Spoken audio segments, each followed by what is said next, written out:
வலம்புரி சங்கு வாங்கி வீட்டில் வச்சுக்கணும்.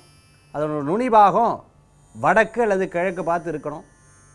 இந்த சங்காபிஷேகம் அப்படிங்கிறது பார்த்துட்டோம்னா அந்த ஜலத்தை சங்கில் வச்சு அந்த ஜலத்தை கங்கா மாதாவாக பிரார்த்தனை பண்ணி, கங்கையாக பிரார்த்தனை பண்ணி, நம்ம வீட்டில் விக்கிரகங்கள் இருந்ததுன்னா அந்த விக்கிரகங்களுக்கு அபிஷேகம் பண்ணுறது ரொம்ப விசேஷம். அப்படி அபிஷேகம் பண்ணி முடித்து அந்த அபிஷேக தீர்த்தத்தை வீடு முழுக்க தெளித்து விட்றது. சார் எங்கள் வீட்டில் விக்கிரகம் கிடையாது, ஆனால் நான் சங்கு வச்சுட்டுருக்கேன், என்ன பண்ணுறது? அந்த சங்கை ஜலத்தை நிரப்பி அந்த நுனி வடக்கு அல்லது கிழக்க பார்த்து இருக்கணும்.